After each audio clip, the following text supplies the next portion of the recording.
It says it's going live. You're live. And we're live. Yeah, do an introduction, say hello while I'm just putting the camera in place.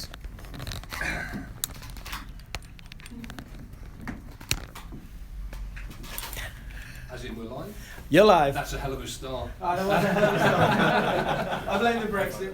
Thank you very much. Hi and welcome to the very prestigious YouTube studios here in the very heart of London. Apologies for the technical error at the moment, we'll blame somebody later on. We're here today, wargaming.net, to launch our very latest VR experience in conjunction with Google Arts and Cultures. I will introduce the panel in a moment, but just to tell us a bit more about Google Arts and Cultures, I'd like to introduce you to Mr. Tracy Spate, and Tracy is the Director of Special Projects for wargaming.net. Hi everybody. So Google Arts and Culture is a platform that allows you to basically see the collections of museums from anywhere in the world. It uses Street View technology, still images, VR 360, basically to democratize access to art and culture. So you can download the app at the App Store, it's just called Google Arts and Culture, and look for the HMS Cavalier experience, and you can see what we're talking about today. Awesome, right, so let's introduce the panel and get things started. I'm Richard Cutland, I'm the Head of Military Relations for Wargaming Europe. We're joined today by some incredibly special guests, so I'll allow them to introduce themselves. First of all, Richard. Hi, I'm Richard Holsworth. I'm Director of Preservation and Education at the Historic Dockyard Chatham, which is where HMS Cavalier is preserved. And a man that probably needs no introduction. Hey, I'm Dan Snow, and I worked with these guys trying to make this awesome AR, VR experience of the last surviving destroyer from Britain's Royal Navy in World War II. So kicking us off, what we're going to do really to start with is look a bit about the history of this, and then later on we're going to talk about the VR experience in a bit more detail. Now when we're talking about the history of this, I suppose really we need to paint the picture first of all, and probably what everybody thinks about Navy World War II is the Battle of the Atlantic, that phrase coined by Winston Churchill. What can you tell us about that? Shall I start? Indeed, Richard. The Battle of the Atlantic was really one of the main turning points in the Second World War. After Britain was left alone, as Hitler's Germany had conquered Western Europe, Britain was reliant on sea power, and particularly the merchant navy, to deliver food, materials, warlike supplies from the Empire to Britain, and also most importantly from America to Britain. The German campaign was primarily U-boat based and aimed at stopping those supplies, and it was the thing that most kept Churchill most awake at night, was the fear that we would lose the Battle of the Atlantic and that Britain would have to surrender, be forced to surrender for the lack of food. It went from day one of the Second World War till the day Germany surrendered. It was a brutal fight for the water around Britain to stop those supplies flowing to Britain, to keep Britain in the war, and then later than that, when Britain was looking a bit stronger, the American troops, American material coming in so they could liberate Europe and also send those goods onto Russia as well. So a side part of the Battle of the Atlantic, we'll talk about a bit later on, some of the convoys, the Arctic convoys, where those goods were going into Russia, keeping the Soviet Union in the war against Hitler. Second World War was like a giant race of arms and material, food and people, and you had to win that logistical war. We all talk about the excitement of Spitfires and all, and fighting on D-Day, but actually what was going on underneath it all is the job of getting the stuff with which war is fought into Britain safely. And when they talk about stuff, they were quoting 1 million tonnes per week of stuff, which is an awful lot of stuff to get. Churchill called it the steady application of overwhelming force, and I think there's a lot of truth in that. Now we talked a bit about convoys there, Dan, you mentioned convoys. Now for me as an ex-army guy, I always struggled. A convoy as far as a tank's concerned is one tank beyond another, but for naval terms, Richard, convoy? Convoy it came out of the First World War, when again the same sort of battles for survival to keep goods flowing into Britain took place, and the Navy quickly realised that some funky soundtrack.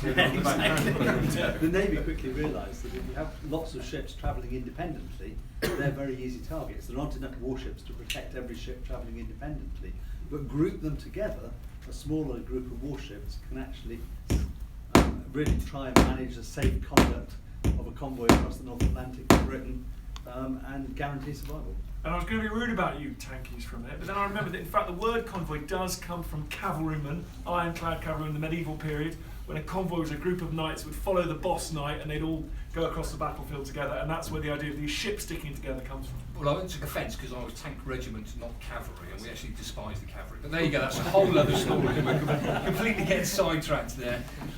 When we talk about the Battle of the Atlantic, casualties and things, I think it's worth mentioning at this particular stage the amount of casualties that we had there. Yeah, I mean, it was a huge loss of life for the Merchant Navy and also for the Royal Navy. This was a brutal conflict. Fought largely with an enemy that couldn't be seen underwater, that struck at night in the middle of appalling weather, and the weather itself was equally a challenge. The Atlantic in winter is not a pleasant place to be. Not very pleasant in the summer either. I was going to say it was bad enough us being there filming in Chatham, and that was as far as we were concerned. Let's talk a bit now, though, about the start of our show. I mean, HMS Cavalier, sea-class destroyer. For a lot of people out there, I mean, what is a destroyer? What's the classification of a destroyer? Classification of destroyer is a destroyer. They came out of torpedo boat destroyers at the end of the 19th century, which were small, very fast ships armed with torpedoes. And the original intention was that they would be able to take out surface ships at the start of set-piece fleet actions. They grew in size. In the First World War, their navies realised that they were one of the most ubiquitous ships they could have. They could operate with fleets, they could operate with merchant ships, they could more or less do anything. They were very fast, they were very sleek, they packed a punch, they could fight anti-aircraft wise, they could fight submarine wise, they could fight surface ship wise. And they developed an esprit de corps. To be a destroyer man was something special.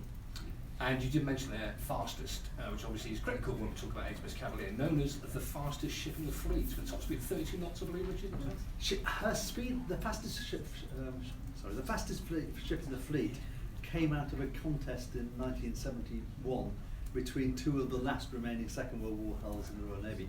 But all destroyers were designed to do 32 knots or more. Cavalier had 40,000 shaft horsepower, huge amounts of speed, which enabled them to keep up with the fastest ships in the fleet, to range ahead of the fleet. But also they discovered them to be very, very useful ships in the Battle of the Atlantic in convoy duties alone. So they were the greyhounds of the sea, but were pretty ubiquitous in what they could do. And you could build them quick. You could build them fast. They were fast. They were. If you lost a destroyer, it wasn't the end of the world. It's not losing a big battleship. The big battleships in World War II, like the Tirpitz stuck up there in Norway, and many of the big battleships in Orkney, they're almost too precious, aren't they, by the Second World War to put to sea. You don't want to risk them. Destroyers can be right at the front because you can build them in a year, and you can get them out doing all the hard work. And we talked about as well, I mean, the reason that she was so fast as well was the fact that this new, relatively new idea of this riveted, the sort of mid and rear sections, wasn't it? She was a riveted hull construction, but in 1942 the yard that she was being built in was badly blitzed, and they introduced American welded technology. So Cavalier is this hybrid. She's part welded, part riveted. The thing about her though is that she comes from one of the last pre-war classes of pre-armament ships, the J class, which was revolutionary in its own way, led to the tri-wars. But as the Second World War developed and the Navy realised they needed more and more ships, they started building a huge programme of 96 war emergency destroyers. And they took a really successful design and they said, how do we make it work for the conditions we're in? They realised very quickly on that they not only had to combine speed but also with range. So they chopped down the size of the armament slightly so they could carry more fuel. And equally as the war developed and they kept building different classes, they adapted to what was going on. The Cavalier, for example, is one of the first classes built where the crew officer accommodation was split fore and aft. The old ships, the officers always were in the back end of the ship below the quarterdeck. It's where officers had lived from the age of Nelson. But they realised the Battle of the Atlantic, they could be trapped there for days with bad weather and not able to get to the bridge. So Cavalier design is really sort of picking up on all the hard-fought lessons of war that were learned at the time. And we talk about range, and that was it 2,600 nautical miles, the range of Cavalier, which is an impressive range, but of course they could refuel at sea, absolutely, so could keep going almost automatically. We've mentioned briefly about the weaponry, the armaments. I mean, when we'll talk about it a bit later on, but when me and Dan had the privilege of going on there, it did appear that there was an awful lot of armaments, which we've seen on some of the previous destroyers. Well, they were like, I mean, they could be floating. You could put whatever you want on there, but they had anti-aircraft capability. They had the guns on HMS Cavalier Never fired in World War II. They did fire shortly after World War II, right? In Yes, Surabaya, yeah. in Indonesia, fighting in the upheavals caused by the end of the Second World War. And it had torpedo tubes. A lot of them had torpedo tubes. So they were designed. They were very, very versatile. They were designed to deal with all sorts of threats. From where you could attack positions on land, you could attack aircraft, you could attack other ships, and you could attack submarines as well. Lot of anti-submarine weaponry on there as well. Let's talk a bit more about the service then, HMS Cavalier. She's the star of the show. So after commissioning, the first She commissioned in late 1944 and spent the next 6 months or so in the North Atlantic and in Arctic convoys. She did a couple of operations in northern Norway, the Arctic 1945 Battle Honour. She took part in a major convoy, supporting a convoy coming back out of Murmansk, RA-64, homeward bound, that not only hit a lot of trouble on the way out, but also was facing a pretty significant storm. Something like 16 destroyers sent to support that convoy. 12 were dry docked for structural repairs afterwards because of the weather. But she did some exciting stuff as well. She took part in, Dan was talking about bringing the American forces across to Britain. They generally were in transatlantic liners, and the transatlantic liners were fast, so they tended not to put those in convoys, which were terribly slow. And they allowed the speed of the Atlantic liners to keep them safe from submarines.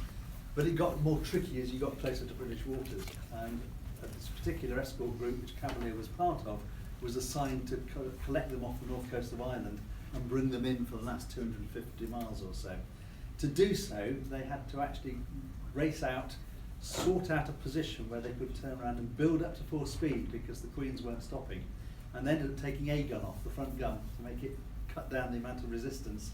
And there are pictures of her in the Mersey in 1945 doing that duty. But we should remember as well, we should mention Enigma, which is a big part of the Battle of the Atlantic. The Bletchley Park work was gone on, the signals intercept. So the British had a huge advantage. Not only did they had ships like these destroyers, not only did they eventually manage to close the air gap, they could have aircraft in Newfoundland, they could have aircraft in on the west coast of Northern Ireland. But they also managed to identify where these submarines were, these German U-boats, these wolf packs, where they're operating, where their refueling vessels were operating, and using that intelligence that they gleaned from the breaking of the German, thought to be impenetrable deciphering machine. Due to the breaking of that, thanks to people like Alan Turing and all those guys at Bletchley Park, they were able to home in. So intelligence is a vital part as well. You could direct assets like HMS Cavalier right on top of where we knew the German U-boats were going to be. It changed the nature of the battle. It enabled them to go from just simply protecting a convoy of ships to creating escort killer groups who were directly targeted to find those wolf packs and sink them. Now, something we've always been fascinated, certainly me and Dan, is we love the mechanics and we love the engineering, we love everything else, but about the people that served on these ships. And one thing we really learned when we visited Chatham Dockyard, and again we'll talk about it later, was what it was like. I mean, I'm an army man, but I cannot appreciate what it's like to actually serve on there. I read some of the accounts of it. It was a pretty dire life on board one of these things. They were small ships. The people who lived in the forward seaman's mess, for example, which was up close to the bow, the whole thing could be going up and down by 30 feet at a time in a hard storm, and every time it crashed into the waves, then a great chunk of the North Atlantic would come inboard as well at them. So I mean, pretty cold, pretty miserable, and part of that built the esprit de corps that set destroyermen apart. Easy for us to say that now. I'm glad I'm not one of those guys. But also the bridge deck, when you think of the bridge now, big windows, windscreen wipers, the bridge was open. That's one of the most surprising things about going to HMS Cavalier, as you'll see from this fantastic series of videos we produced, is you're exposed, and you had to be on that bridge. You were on that bridge come rain, come shine, come snow, come blizzard. And as I said, when we were filming up there, I mean, we were cold in the spring on the bridge. We were discussing this up there. We could not imagine what it would have been. It must have been like Arctic convoy up there. It must have been absolutely horrific. But there you go. Tell us a bit more, Richard, about how did HMS Cavalier end up being in your possession and down at Chatham? Oh, she's up at Chatham. At Chatham, at the historic dockyard at Chatham. She was in 1971 the last Second World War operational destroyer in the Royal Navy. And there was quite a big campaign to preserve her at the time. Lord Mountbatten got involved. They had this celebrated race down the North Sea for a piece of silver plate that the Daily Telegraph put up as being the fastest ship in the fleet. Cavalier won by 30 yards at the end. And she went into preservation as under an independent independent charitable trust, firstly in Southampton, then at Brighton. Sadly, the trust didn't manage to survive financially. She moved on to a home at Hebburn on the Tyne. Again, the plans there didn't work out, and in 1999, the trust dockyard finally agreed to take her and give her a new home. And single ships in preservation are very difficult unless they're very big ships, because they don't have enough room to get lots of people through at the time people want to visit. They don't have enough room for all the other visitor assets that you need in terms of interpretation, food and drink and things like that. But putting it together with 2 other historic ships and an 80-acre site, it's the world's most complete dockyard of the And age this, of of course, was sail. the dockyard where Victory was. This is the dockyard yeah, where Victory yeah. was built, and dockyard that next year will see its 400th anniversary of the Navy on that site. So it's a place that's hugely steeped in British history. And she's been preserved, Chatham, as Britain's National Destroyer Memorial. She's there to commemorate the 11,000 men who died without known graves on destroyers and the 142 destroyers of the Royal Navy that were sent between 1939 and 1945. And as part of the preservation, I mean, we're very au fait. I mean, personally deal a lot with restoration and preservation of armoured vehicles. That's sort of our main speciality. But it must be an incredibly time-intensive job to look after something like Cavalier. It's time intensive. It's technically important. They're complicated ships. They're complicated thing ships. They're big to start with. Cavalier we still keep afloat. It keeps the pressure on the hull all the way around, and whilst we can do that, it's actually much better for her. But that means that our great team of volunteers, as well as our permanent staff team, which is very small, have to make sure that every week, every space on the ship is inspected to make sure we're not springing leaks. And it's an endless Pretty game of dramatic, well, we try not to. The big threat is always water coming in through the top. The ship isn't working at sea any longer, so therefore if water sits on the hull anywhere, it tends to stand. That's when you get corrosion and you start getting water coming into the ship. And are there occasions where you have to sort of dry dock her to clean the hull and things, or is that? We dry dock her on sort of a 15-year cycle, Okay. but we're very fortunate because she's preserved inside the dry dock. Now we've adapted the dry dock to keep her afloat in it, but actually we don't have to tow her for hundreds of miles to an operational dry dock to do that work. We can do it in the comfort of our own home, you might say. And she's a Magda. I mean, obviously a fair few ships now around the world, and I have to say it is easily one of the best preserved I've ever seen. So credit to your guys. It's a tribute to the huge amount of work that the staff team and the volunteer team have put in now over the best part of 16 or 17 years. Okay, so bringing Tracy a bit more into this, let's look at the 360 and the VR experience. Sure. Okay, well, firstly, what's been playing behind us as we've been talking are some of the 360 videos that we shot at Chatham Dockyard Museum last year. And the idea here is, well, Wargaming as a company, we believe in giving back. And one of the ways that we do that is by partnering with museums around the world and using technologies like augmented reality and virtual reality to bring history alive. Not everybody is going to be able to go to the Chatham Dockyard, although I greatly encourage you to do so if you have the opportunity. It's one thing to read about these or see them in videos, but it's quite another experience to be able to just knock on the ship and walk around and see what it would have been like to live and serve on one of these ships. But for those who are not able to come across the Atlantic from the States or other parts of the world, what we've tried to do is fill that gap and solve the accessibility problem. So if we make 360 VR tours of the ship, it's the nearest thing to actually being there. You can go into spaces that are not accessible to the public, such as the engine room. There's lots of ladders and things you can hit your head on, not to mention the asbestos that's still down there.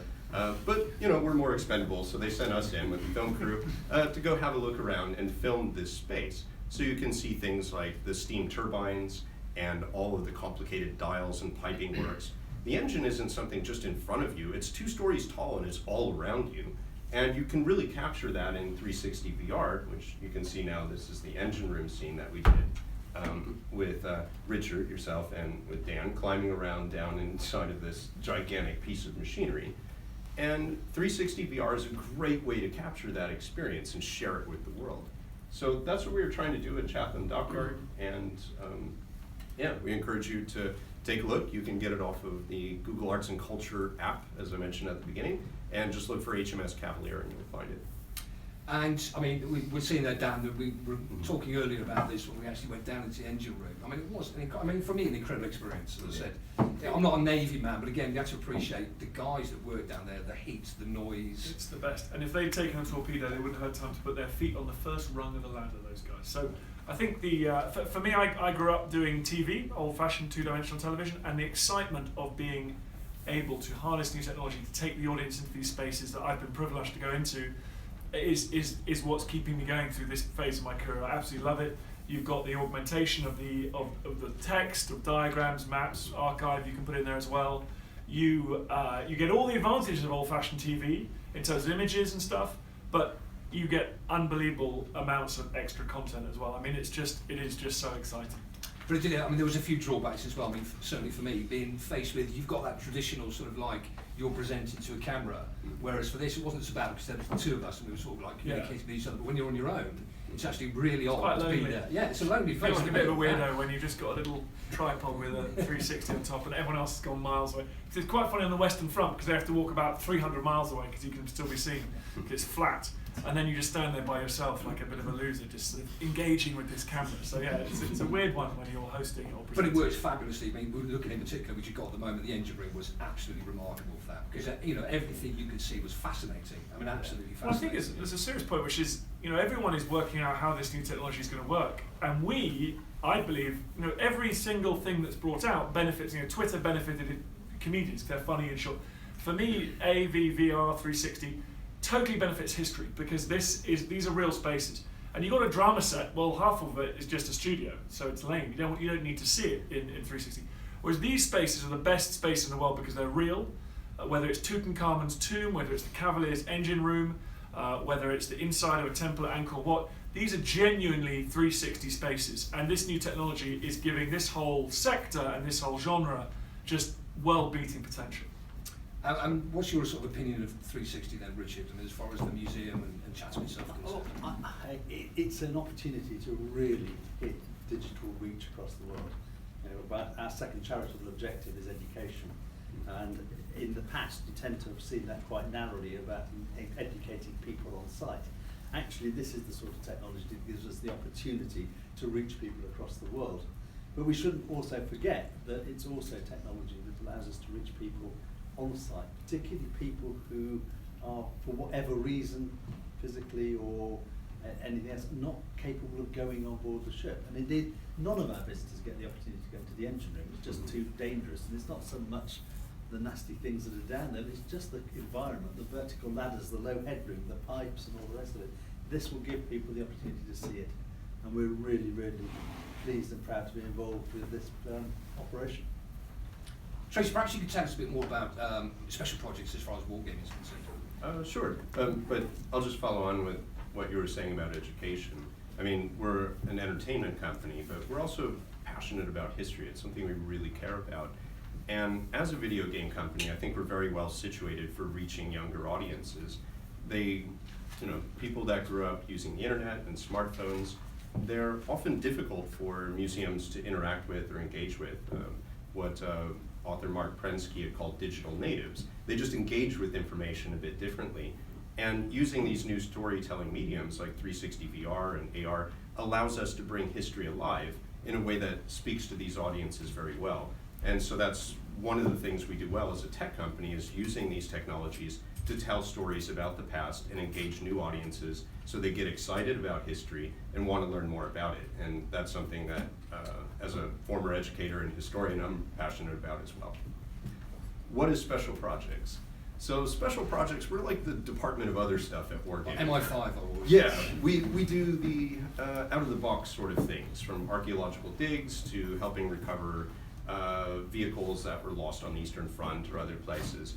In 2013, we recovered a Dornier 17 bomber with the RAF Museum and SeaTech, and we were involved in building the Wargaming Interpretation Zone, where you could go and see virtually what did a Dornier 17 look like before it was all crashed and covered in barnacles. And so we recreated it in an application called Apparitions. In 2015, we did virtually inside the tank with our partner Google at that time, and we were one of the early projects that rolled out on Google Cardboard. And this is again goes back to the accessibility issue. It's really unfortunate, but the Bovington Tank Museum will not let you get inside of the tanks and drive them around or fire the armament. And I just thought this was such a drawback.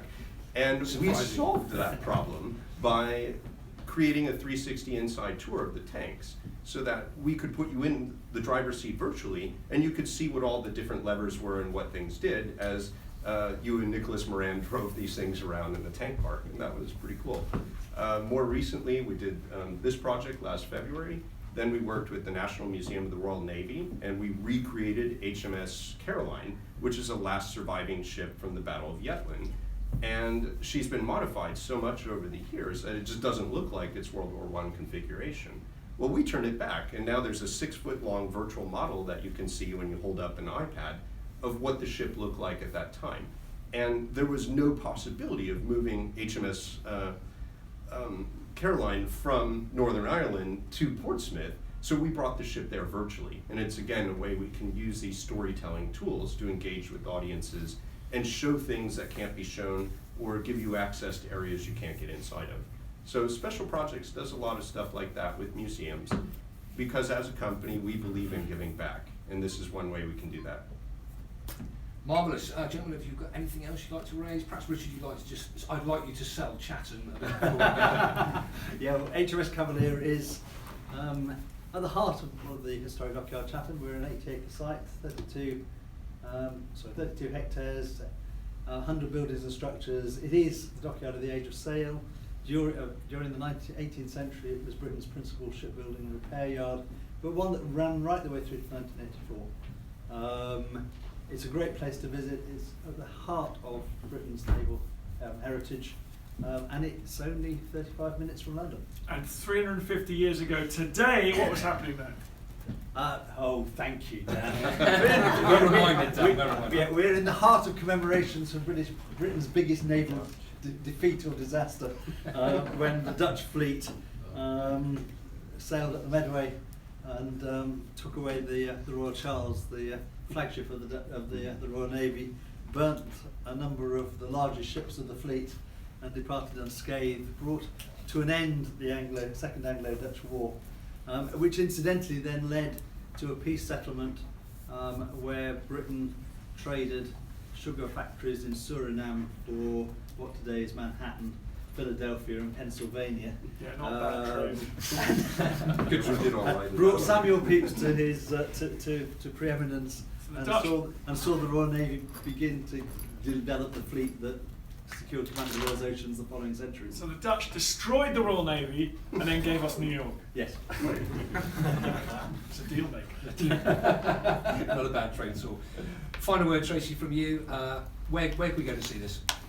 Right, so if you go to the Google Arts and Culture app, which you can download on Google Play or Apple, either way, look for HMS Cavalier, and you can download this experience, which you can see in VR and also just on your laptop or desktop. Thank you very much. That's about it from us. A massive thank you to Richard, Dan and Tracy there. As Tracy said, then go and check it out and also have a go at Warships as well. But thank you very much for joining us. Thank you.